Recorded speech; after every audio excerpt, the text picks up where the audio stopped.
Anyway,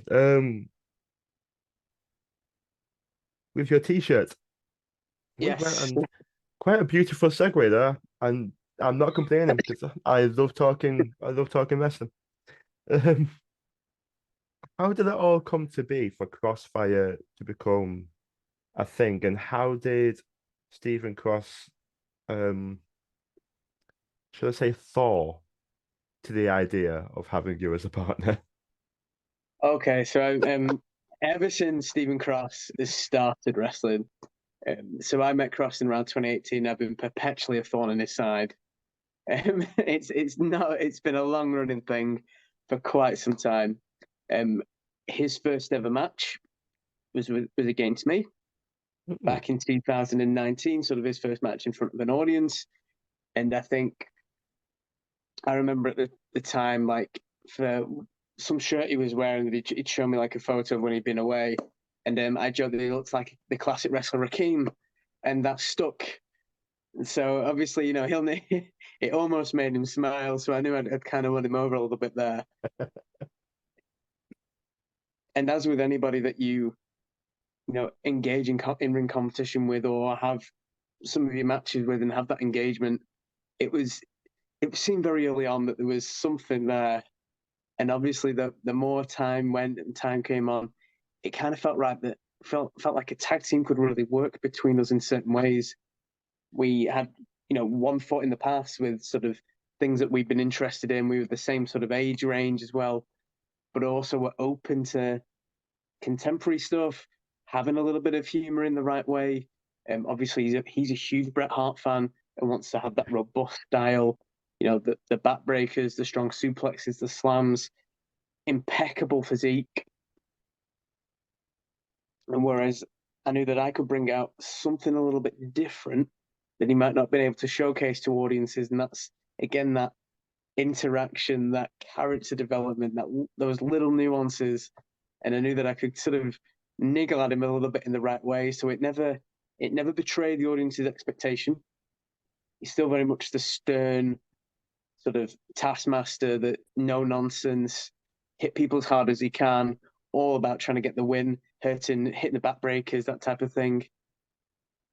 Whereas I could just start to niggle him, I could be the scrappy do to just sort of turn it, and it's become an engaging team and it's working. And to be fair, that's been something that in my head in the name Crossfire before the pandemic, and very much throughout the pandemic, I would cycle from where I live in Fleetwood to Blackpool and back every day because there was nothing else for me to do. I knew that Mm. at some point, I know they said it was 3 weeks. It was a long bloody 3 weeks, wasn't it? That pandemic. It was, Um, yeah.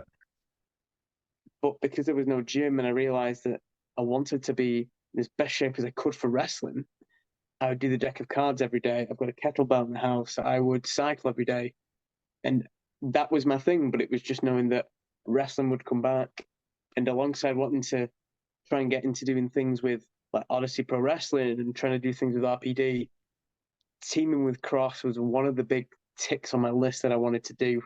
Mm. And so when the opportunity came and to do it in probably a different way than he expected, I think maybe it took a little bit of time to get on board or realize what actually we could do to create a whole new dynamic for the audience. And I think it's really starting to pay off. And we had our main event against Synergy at October Overload last year. That is on the LWF YouTube channel. That's a match that I feel is a really fun, really cool example of where Crossfire can go as a team, alongside the 100%. many, many, many different moments of where I've clearly embarrassed him or been berated by him or anything else. But again, it's something that as soon as we get the chance to go to Chorley and they show their appreciation for us in their own unique, distinct way, shall we say, by reminding me I have no friends and things of that nature. Yeah, I do apologize. Not at all. It's not you. It's that ring lady you sat next to all the time. But again, it helps all the time I don't know because where it's she in it. comes from. She keeps following me. Well, she's your mum. Right, but but also with that, I'm sorry, Karen. I don't mean that one bit. I'm gonna get in trouble now. I'll Right, let you so have that but one. in regard to the audience, and with these nuances here, like one of the things that I think is fun with this gimmick, and Daniel Bryan and Kane, again, that's where you can see sort of inspiration, or I can go back and look at those sorts of things. With this current iteration of the team, it's not just about trying to annoy him or wind him up.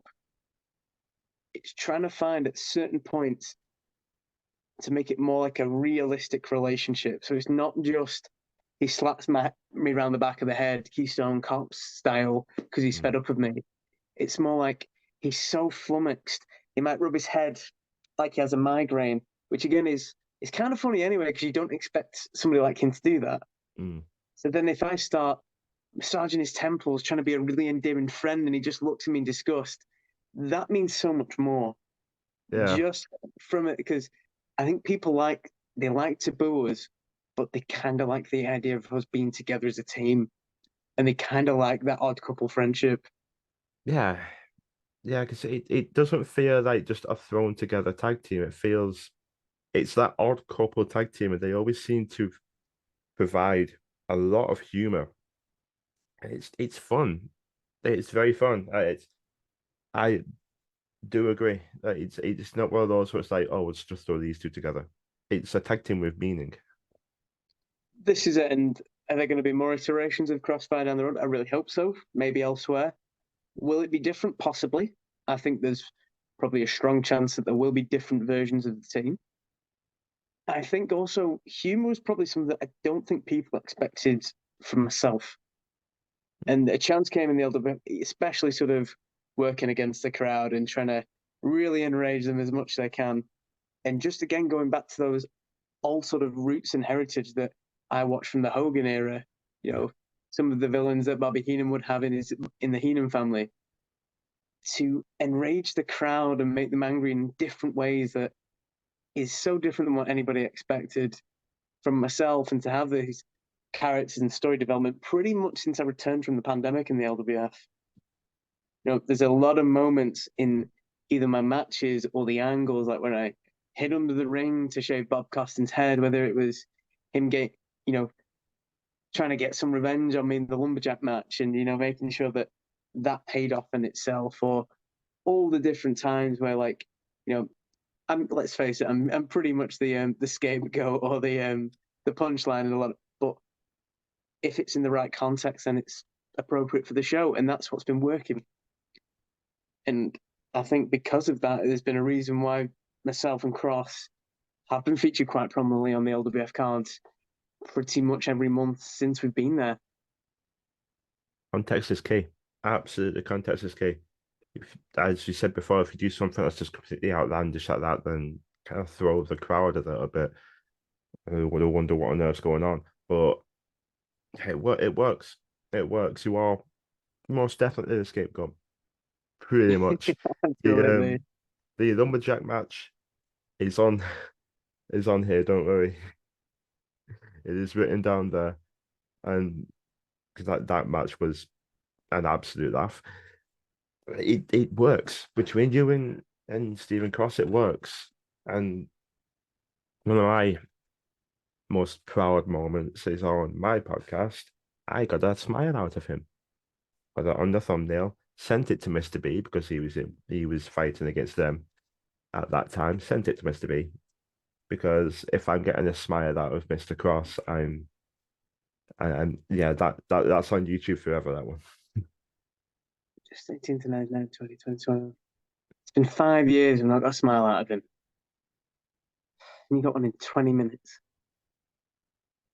Ridiculous. I'm a lovely human being. What can I say? But again, this is why sort of Crossfire is here. This is why we're as a team. This is what we're getting to do with the audience. I think the audience are very much, they understand what the gist is now. I'm hoping we're going to turn the notch on a few things as well. We've had some more tag team victories. We teamed together in the Riot as well. So we're hoping to gain a lot more traction moving forwards. We've then got certain other promotions that we are certainly going to cross paths in as well. We've got Futureshock Wrestling.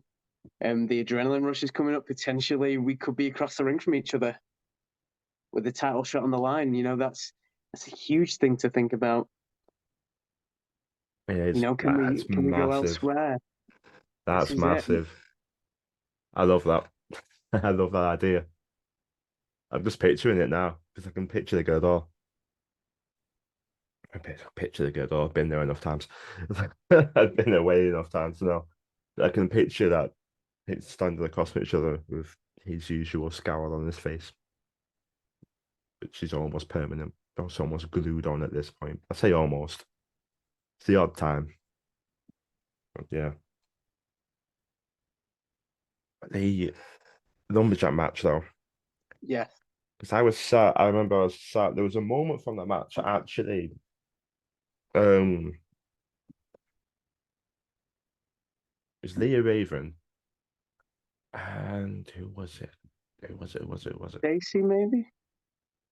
It was. She was feuding with Stacey at the time. Well played. It's like you ran through the legs of absolutely everybody, and Leah Raven just walked through, and then Stacey got and stood behind Isaiah Quinn. But like with you crawling behind everyone, all this chaos going on, everyone trying to fight everybody and all that, Leah Raven just standing there like that. That was a presence in and of itself. That was an absolute presence and testament to the storytelling of the lumberjack match because it, the two people who were having the match, we got up two other people who were feuding over as well as the people who were having the match. Like, what was the like thought process with that match? Because it must have been an easy match too. Because I know I've spoken to you a few times about it, but like, can't be an easy match to plan. This was a really fun challenge, partially because the lumberjack match typically tends to be a match that people don't tend to get excited for. True, true. I think maybe because it's been possibly overutilized, or it's often sort of like if there's a program going on like for 3 or 4 months on Raw, it's the one that might be on Raw and not necessarily the pay-per-view main event. Mm. Maybe there was the exception of Ambrose and Rollins, which is a really cool way to utilize the lumberjacks. My plan with that, and again, I said we talk about references. Your brother's going to be well, he might not be that happy actually, but for this, I actually utilized of all people, of all things in the entire known universe, metaverse, celestial body, Crass Nebula is the Ultimate Warrior, I might say. Jar Jar Binks was my inspiration for the lumberjack match, which is a very brave admission. I think probably tougher than anybody's ever said.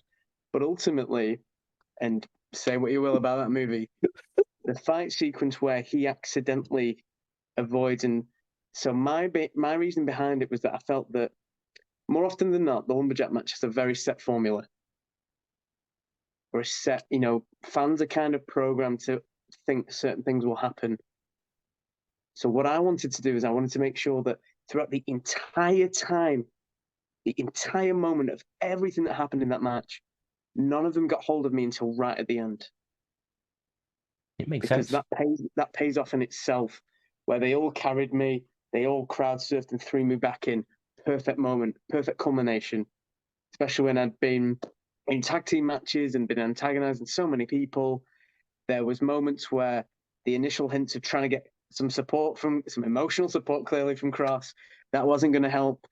Kaya Rama managed to be able to incorporate where he managed to do a huge moment and wipe out all the lumberjacks, but then that still led to the investment of myself and Bob getting one over on me because I didn't see when he went under the ring, so it recalled and paid back the previous story point, if you will, that I did when I'd hidden under the ring. So there was a lot of different moments and thought to it, and that was kind of my idea. It was just I wanted to do something different. I wanted to try and avoid everybody so much that they were desperate for them to get me. And rather than have one lumberjack get me, let's have all of them send me right back in.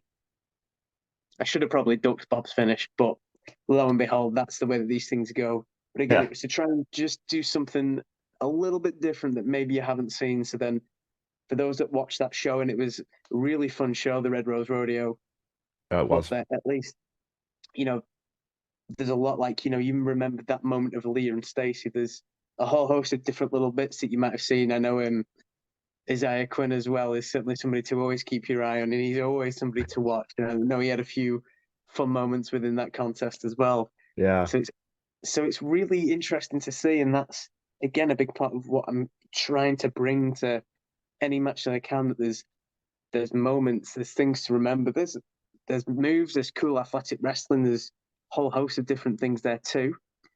But it's trying to find that full combination.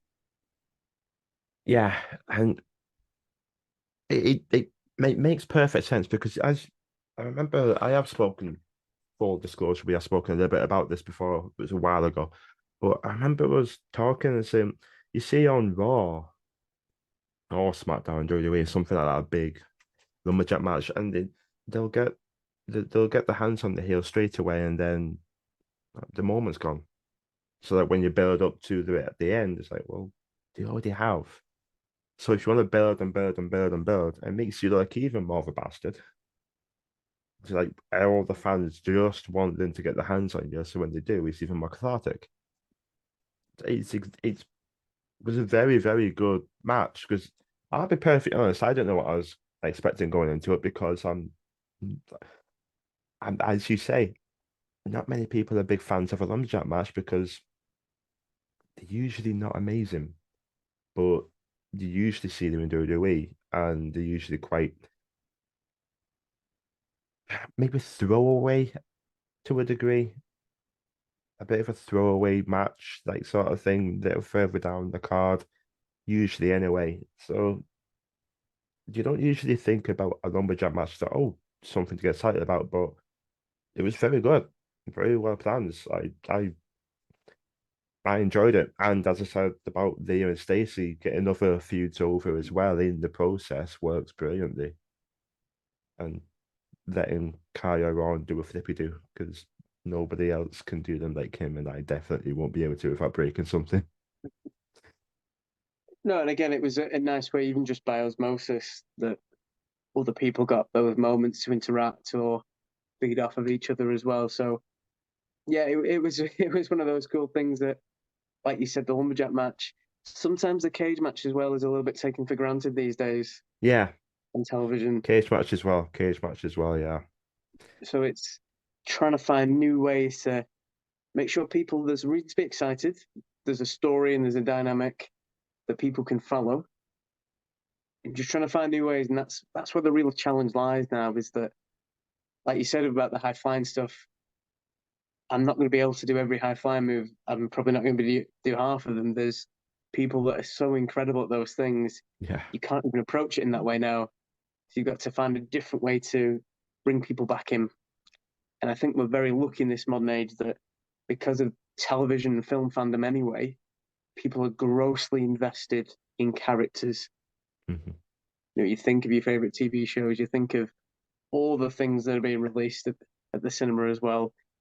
Marvel's the biggest, probably the spectrum of movies this side of possibly James Bond or Carry On or Hammer horror films. But people think, you think about those Marvel movies in particular, it's not necessarily the fight scenes. It's more the moments, the character moments, the certain one-liners that appear and come back time and time and time again. We could look on any form of reels at the moment, whether it's through Instagram, TikTok, whatever you want to. There'll be an Avengers one somewhere. There'll be a Guardians of the Galaxy one somewhere where it's focused on a character. Same with those classic TV shows that people love, whether it is those classic Simpsons moments, Friends, Buffy, Supernatural, Lost, whatever. People have those things because they remember those characters. Hmm. Yeah. It's all about character development, something that sticks up there. The action's amazing. The action is what wrestling fans go for. But the moments are what retains them. It's those moments that stick with you. As you said before, you reaching out, all those that eye contact, body language. Like people buy the ticket to see wrestling, they buy another ticket and retain because of the moments that made them get on the edge of their seat. I'm a massive horror buff, big horror fan. So anything horror, I love. So uh, I, it, it's no surprise that the gimmick I'm thinking about lends itself to a little bit of the dark and macabre side. No surprise there. But if you lean into your strengths and mold yourself into something that you think that it kind of, I'm losing words today. I can't, what is it? Influences. If you mold yourself through your influences, then you'll feel a lot more comfortable than because you see a lot of people trying to be a wrestler, whether it's been in a wrestling match or a promo. You see a lot of people have a promo voice to begin with, and it's very easy to do. It's very, very easy to fall into that because you've not been training for too long and you think I need to talk like a certain way. I need to talk like a wrestler. No, talk like you. Talk like talk how find you. I mean, my my inner promo just happens to be Charles Manson, but hey ho, we'll see we'll see where that takes us. I happen to be a cult leader of sorts. Lovely. But He was very articulate and eloquent, to be fair. he was, yeah, he was. But again, there was a reason why people followed him because there was a presence. And one of the things that, like you mentioned, everyone has a wrestler voice in a little bit, or Mm, they think that they have something there. Voice projection and trying to communicate that to the audience. And I know that mine might be a little bit different if I'm trying to antagonize the crowd in certain ways, but it's to get that pitch to be just a little bit more annoying, a little bit more distracting, to make sure that people understand that intonation tone. That's something that's greatly missed now with promos or even in the ring when wrestlers are communicating and talking to each other. If they want to try and put something across. And they're all saying things in the same way like that. And it's kind of gone. don't But get it's that giving them difference. that's it. And you mentioned horror. To be fair, Freddy Krueger's my all-time favorite heel. I I crisscross between him and Jason. I can never make my mind up. But He Jason terrorizes never people. has to say a word. Yeah, but he terrorizes people all the time. And then when he comes to getting his comeuppance, he gets his ass kicked and backtracks and gets one over on the baby faces. That's why he's the man. He's a very Ric Flair style. That's what I kind of admire about it. He's insane. I love Kruger. I love Kruger. I love Jason. Not a massive fan of Halloween. Never really been my thing. But Freddie and Jason are elite level icons, absolute icons of the industry. Bar none. You can't take anything away from it. I like when you talk about eloquent promos, you talk about characters, people who are able to get their voice across. I said you mentioned him before. Isaiah Quinn is elite at it. Whatever character you want him to portray, whatever character he's able to portray, there's a new idea every week, no matter what. He got home from holiday and instantly put a video on. So he's Yeah, always up there. the creative juices are always flowing. He's always switched on. And again, you think of all the great work that he's doing as a manager. Hmm. It's not just for himself. There's always a plan. There's always to work with other people. There's always character Yeah. and great engagement. There's development, like with Will Carter, who's a tremendous wrestler. Mm. Really helped to ingratiate himself with sort of the faithful over at Odyssey. And he's going to be a beloved character over there now Yeah. because that Morecambe crowd they are rabid. They are. If they take you in, they are going to absolutely adore you. Hmm. Anybody watching or listening who's never been, go. In Markham, go. Trust me. They are Make the pilgrimage, and I feel like pilgrimage is the right word because it's like a religious experience watching an Odyssey show in Morecambe. it's mental. I've never seen a crowd like it in my life. Never. I've been to some shows, but I've never seen a crowd like it. They are rabid. They really are rabid. It's insane. Tearing up shirts because of a heel term, demanding refunds. It's the closest to like if X wins, we riot I've ever seen in my life. I genuinely almost like you could feel it in there, like, okay, it's gonna kind of step away from that. You guys can deal with that yourself. I'm just gonna stand back and watch. It feels a little bit like a callback to the territory days where Yeah. There's such an emotional reaction that had been provoked and stirred because of the result of a wrestling match, which again is sorely missed anywhere else now. And it's not because it's a bad decision. It's not because the fans are like, oh, that's just a bad decision. It's because they were so hooked, and it was a beautiful turn, and no one expected it. They were I invested. didn't. Yeah, it was pure storytelling from start to finish, pure. And yeah, like that's I think that's the sort of reaction anybody wants to elicit as a wrestler.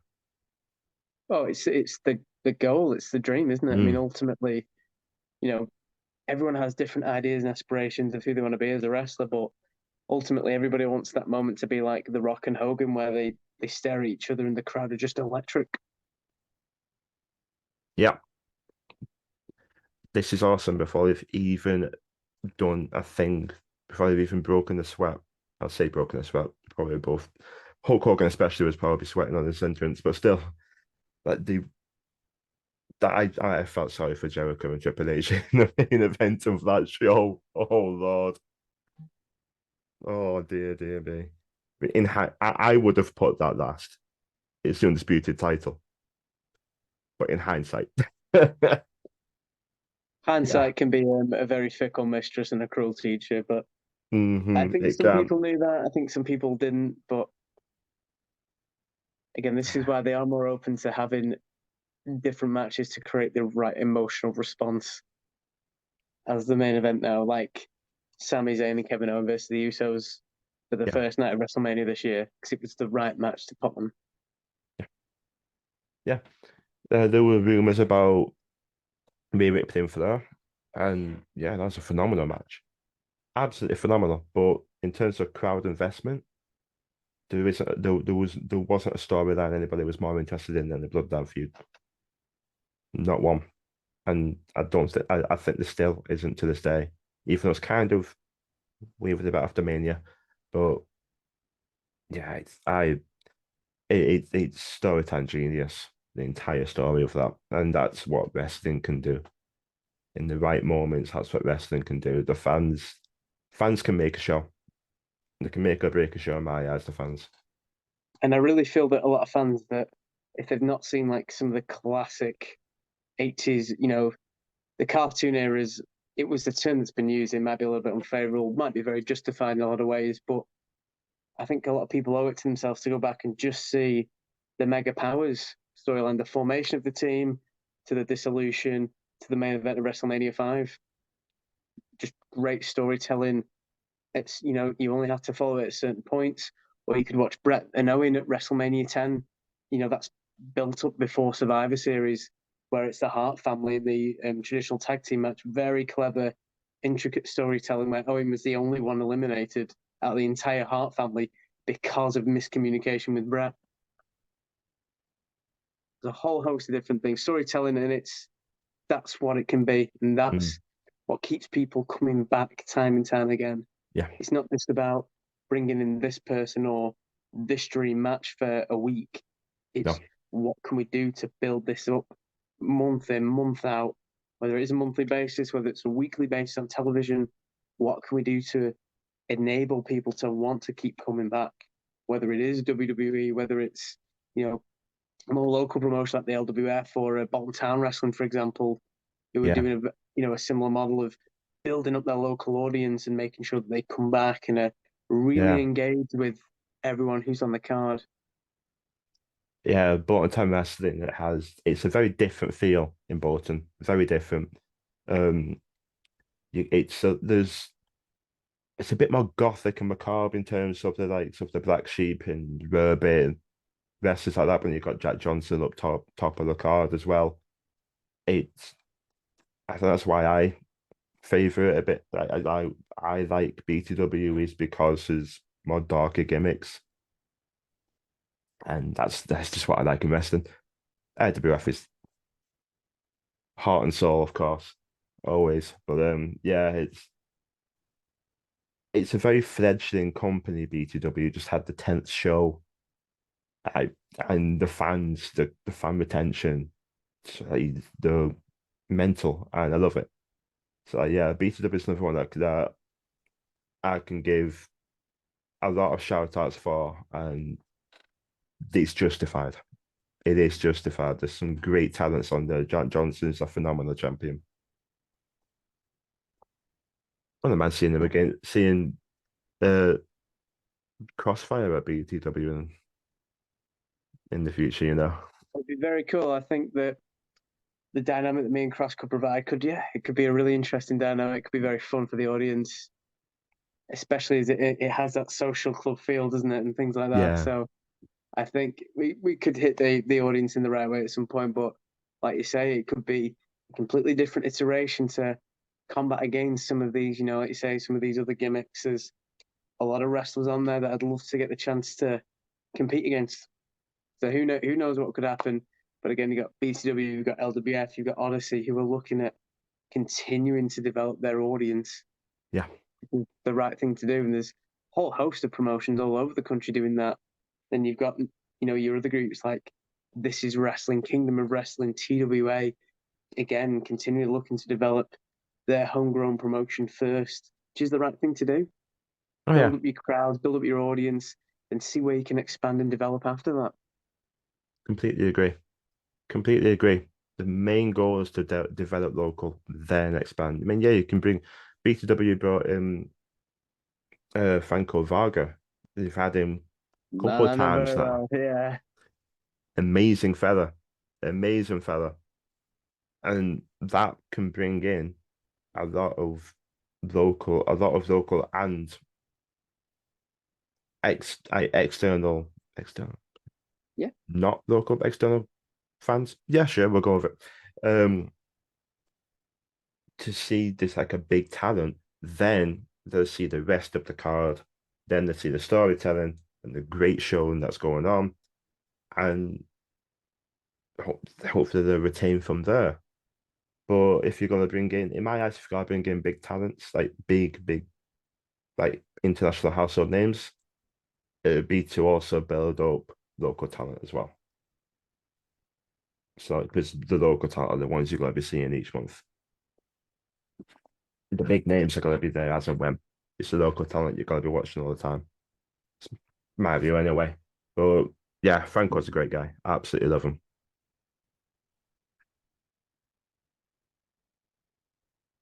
You Yeah. recently, not too long ago, I remember talking to you about this as well, Yep. returned to Futureshock. Was There it we eight go. Yeah. years?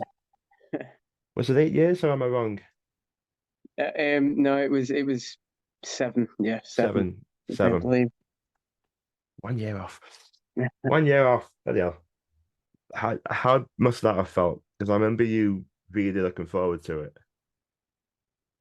So I think this is kind of probably the biggest part of my story goes because again, a lot of people probably don't realize that I started training at the Futureshock Training School and it just opened in the summer of 2004.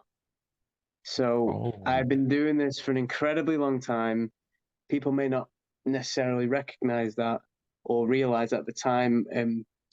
So I wrestled there pretty much, I think it was maybe Futureshock 6. I debuted on in some wow. form or another on an 8-man tag team in the Guild Hall in 2006. And my last match with them was 2015. And it was just where things were at the time. And again, just how things are. It's wrestling. Um, and I continued to train. I think people thought that I'd gone away or had a sabbatical, people leave and come back. I didn't do any of that. I just continued to train. And I think looking back now, current me would probably give past me an awful lot of great advice about what I could do to become more relevant, particularly in terms of getting in shape, fitness, ring style, how to communicate to an audience. I mean, fortunately, we've had a lot of development in training and coaching. Like everybody is got big part of the scene now is helping to elevate everybody up anyway, with lots of great coaching, lots of great styles, lots of great people to wrestle and learn from as well. So to gain the opportunity to come back after that longer time, and I mean, you think about 7 years, people's lives have completely changed. Yeah. A lot of the Futureshock roster haven't even been wrestling that long. I think to it's terrifying when I look at some of them and their wonderful talents. You look at like Adrenaline champion Dynamite Lee Dawson or Harley Hudson, for example. Yeah. You know, when I first started wrestling, they were quite possibly infants or in a primary school, which again, that's no disrespect or anything. They're absolutely excellent. I think very highly of them, but it's just the truth. It's just age and time. That's it. Obviously, a lot of things have happened and changed. A lot of people have come and gone. The scene has completely evolved, certainly for the better now. And we got to a structure where people can make a living. Wrestling in the UK, that was certainly never a promise. There was no guarantee. It was certainly nothing like that at the time. The idea that there would be a dedicated television program on a WWE channel that you could just select at any time through your phone, it sounded like fiction. If you'd have told me in 2006, it just sounded like complete fiction. So to see so many wonderful things like that, it's been really promising. And I always think back at sort of probably the most frustrating time within wrestling was sort of where I felt like I wasn't really getting the chance to get to anywhere. I was still training, but there weren't really many opportunities open for me at the time. And I remember like the training just didn't feel very, wasn't going that great. I'd had sort of not a great training session. Then a lot of things coming up in my personal and professional life. And I thought like, oh, well, maybe it's sort of 26, 27. Maybe I should give it a knock on the head. It's not like they're going to do anything major or anything's going to come up in the UK. And literally the week after, the WWE UK tournament was coming into Blackpool, which is so close to where I live. So everything I'd ever wanted was literally my hometown at the tournament with friends and peers that had been in cars with me, that I'd known, that I'd met. I couldn't even get a ticket to watch that show. So I remember being very, very frustrated. And one of my good friends at the time, sort of like you do, they pick you up and you go for a beer and stuff. And I remember the next day I had just a piece of paper just in my wallet, just where we've been playing around, obviously writing stuff down. And it was just Wildfire Nate Reese was just the thing that was there. And that was kind of the thing that was like, actually, yeah, I've still got an awful lot to do, an awful lot to prove, things that I want to do for me. And just from that prompt and that name and that moniker just sort of felt right. So it was time to sort of just wake up and just get to it. And again, that's what drove me all throughout the pandemic and everything else, is to know that to be able to come back. And it kind of felt like maybe, Moby Dick and the White Whale in a little ways, but to have been asked to come back in March of this year to wrestle against Bryce Strong, who is somebody who is going to go up and up and up everywhere he goes. Mm-hmm. Very, very physical ring style. I think people are going to absolutely love him the first chance they see him. So to get to do that on my own terms and come back, yeah, it's very significant for me. Very significant. I've been in training with Bryce Strong, both wrestling training and promo. Very, very nice guy. Very hard hitter. Very strong. It's in the name. He's brilliant. I think very highly of Bryce Strong, and I agree. He's gonna just go forever. He's gonna go up and up and up. And I can't wait to see it because he's someone I think very highly of. So when I saw that you were against him, your style against his, that was something that really excited me. And it was, yeah, it was a match that, people might not thought, it's a fair old test when you come back in, but what better way to test it than, he's been wrestling on shows for just over a year. Give or take. But again, making waves with all the, power lifter, all these great power moves. So very contrasting with my style, the explosive movements, some of the martial arts strikes, a little bit of the flying, some of the throws and the suplexes, the quicker explosive movements to sort of throw an opponent off guard. It was a really, really good dynamic. It was a really interesting match. And again, I think that all of the audience maybe had kind of an expectation of what this match might be. So it was quite nice to kind of change that dynamic and flip it on its head a little bit. Subvert expectations. This is it, and to sort of be the first person to give him the Hurricane Rana off the top rope and move him off the top rope, things like that, to trap him in a submission hold, which may be the first time alongside trying to withstand just the onslaught of some of those power moves. And I certainly did get thrown around quite a lot in that match. So you don't walk away from a match like that really, feeling great, but Mm. it was well worth it. And now knowing that it was warmly received and it was sort of kind of a job well done, it's great. And there's that sense of fulfillment, but now it's what's the next bit? I got to prove to everybody that everything that I believed in, I bet on myself, and it was the right thing to do. But now let's see what we can go to next. What's the next challenge? What can I do for Futureshock? What can I do as part of Odyssey Pro Wrestling as well? What can I continue to do with the LWF? Can I go elsewhere now? And it's making it not just to sort of that guy, oh, you're still sticking around, you're still training. Oh, I never knew that. To like, this guy I want on this show, I want to wrestle him. He's got a lot to offer people. Yeah.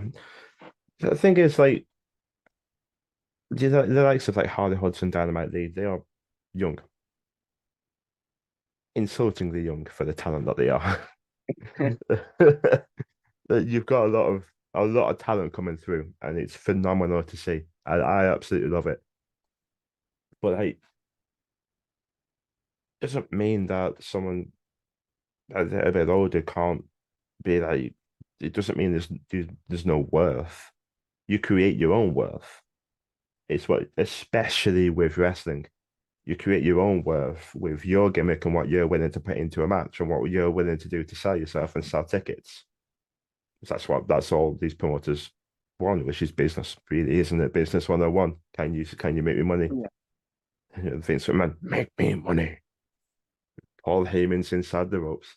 Um, it's it's about, as you said with Matt Hardy, revolving yourself, reinventing yourself, thinking outside the box, flipping the script. It's all these sort of things. Like I know you and I haven't spoken a few times before. I know you and I are very like-minded when it comes to wrestling. At 99% of the time, it's up here, just all the time. All the time we're thinking about it, no matter what. I know you and I are both quite similar in that regard. So it's just putting it from there into the ring. As long as you can do that, I believe you're bulletproof, really. You still provide something. That's it. And again, knowing your worth was a really big thing. And that's Mhm. something that when you realize what you can contribute, that was huge. I certainly did a lot of, there was some hard lessons to be taught as well, particularly about getting in shape, being in preparation for ring shape. You think of again some of these younger talents, and you've got exceptional talents like Two Bit, Dave Birch, Keenan, Dynamite Lee Dawson, where to make sure that I am keeping up with them, significant training program had to go in. You know, I'm an asthmatic. I've been very fortunate, never had an attack, but it was something that I had to ensure that I could hold myself in a match and make sure that I'm doing things right. I am strong. I've got the right prowess. My agility is better, and knowledge of wrestling. Because again, you think of somebody like a Joey Hayes. Joey Hayes has that encyclopedic knowledge of whatever context, whatever opponent he's got. I need to do this in my match. Trying to be the same. We're very fortunate that with the Futureshock PC, there's a lot of exceptional training going on. Yes. LWF has got a great head trainer in Troy Ryan. Hmm. Lots more great experience there. There's a whole host of great wrestlers doing training as well. You have Kev Lloyd, an old opponent of mine, who's doing no-gi grappling as part of the Snake Pit. Very, very prestigious as a coach. Mixed martial arts have been ingratiated into wrestling a lot more. My jiu-jitsu roots go back even further than wrestling. I started doing that at 13. I still do it now. Oh, lovely. There's a whole host of different things that have been merged into wrestling so much more. So there's a lot more opportunity out there, and it's finding that worth and how you can provide that as a wrestler through the interactions, through the moves, through your style. Again, with my moveset, I've been really trying to ensure that when people see some of my moves, they go, "Oh, that's a Nate Reese move. That's not the, you know, the twist of fate or the stunner or something like that. It's that's Nate Yeah. Reese's move. It's that thing he does." So it's Yeah. it's again linked to that identity and those signature maneuvers. That's what it's about. It's about that identity and RKO with Randy Orton, Sweet Chin Music with Shawn Michaels. You can see a million super kicks, and we do. but it would always be his featuring music. That's the person you identify it with. Stoner Steve Austin, even though Kevin Owens has adapted it now. Now I just want to see Kevin Lloyd do it. But yeah, it's one of those. It's all about identity and that unique identity, and it's still something I'm figuring out myself. And I'm in my infancy, of course, but it's something I think people figure out a long way and a different pace as well. Like I always bring up the likes of Leah Raven for character work because Leah Raven's character work and gimmick, you know her as soon as you see it, you know it's Leah Raven. A lot of people struggle with the gimmick and character side. A lot of people get the wrestling side. Gimmick and character kind of comes a little bit later because they're still trying to find themselves. Was Yeah. they hit it on the head quite quickly, and it's something that struck me quite quite quickly there, and it's brilliant. Two-Bit is somebody I greatly admire for Yes, he figured himself out completely. yeah, incredible, absolutely incredible, and again, insultingly young. Yes, another one, very This is young. it, isn't it? But no, again, absolutely exceptional everywhere he goes. Somebody that you want on any roster. Oh yeah, anywhere, anywhere. Two bits someone you can just pick up, put there, it'll work no matter where, who, what. I haven't seen him in a long time, and it's a shame because he's a joy to watch. I've always been a fan of those kind of wrestlers who just pick you apart like a pit bull, like get a limb, an arm, a leg, or something like that, and just work and pick you apart. Savage. So that's what he is. He's a savage, and it's just brilliant to see. Sounds pretty nasty, that, but yeah, he is. Yeah, it's an art form, and it's why we all love wrestling. Um, Talking about the young wrestlers coming through the academies, WF, Futureshock, and so on and so forth. Is there anything you'd like, just anything like piece of advice you'd have for someone who'd want to come through to on shows? I could have asked that a lot better. That's a really good question. I suppose people can take any advice off anybody, and I think that's maybe a little bit of the advice I can give is that anybody can have an idea. You shouldn't dismiss whatever the idea is. Sometimes it might work, sometimes it might not. It might be the completely wrong thing. Sometimes there might be a spark there that could just prompt something. In terms of training, for me, like one of the things that I always really aim to do all the time is always try and enter the training facility with 2 or 3 things that you want to try where feasible. If you've got that time in the ring, go and do it with somebody. If there are people doing stuff in the ring, go and ask what they're doing. Join in, see what it is. Learn as many moves as you possibly can. Obviously, if there are certain things that aren't safe for you to do, or you're not prepared to do, or don't feel ready, that's fine. But learn as much as you can. Talk to people. Talk to the more experienced guys. Again, I think people are sometimes a little bit self-conscious or a bit worried to approach people. Go and speak to them. They've got a whole wealth of experience, stories, goofs, mishaps. The only reason I've improved is because I had every bad habit to begin with to start with. So you can learn so much off people. Get that advice if you want to. If you feel it's not the right thing for you, that's okay. But listen and try it out. See what works. And when it comes to shows, it's all about that commitment. So even when you're doing drills, like you have like the rolls and the bump drills, make as much noise as you can. Imagine those facial expressions feeding up. Imagine it's like an audition for to get a spot on the card. Mm.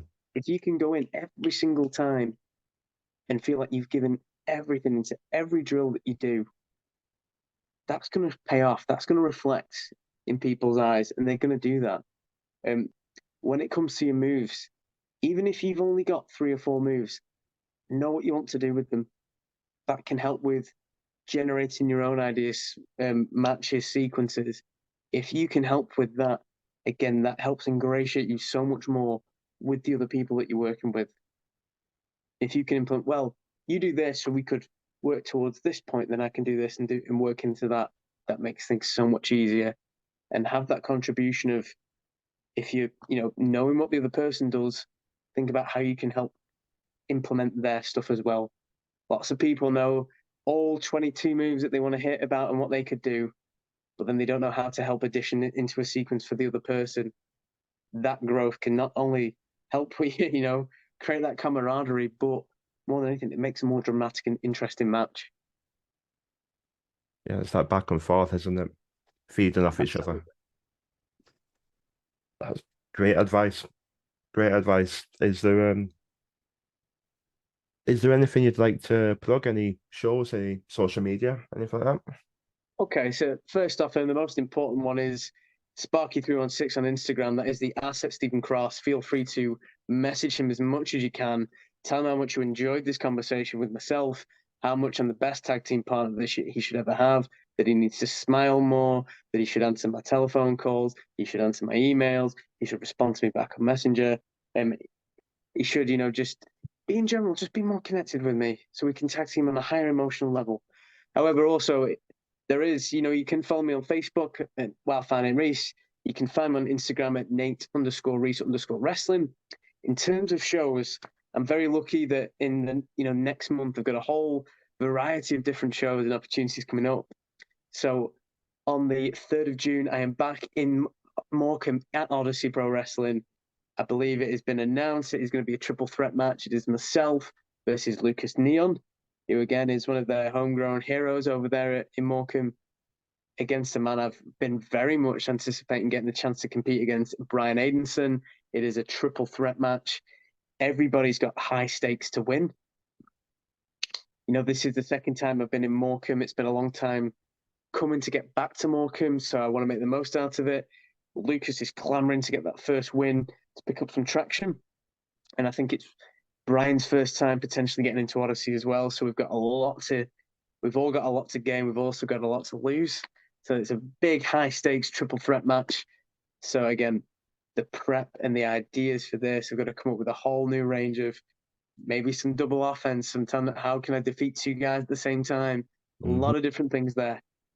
Then on the 10th of June, it is the Futureshock Adrenaline Rush.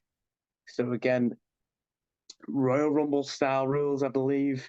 Whole host of different competitors.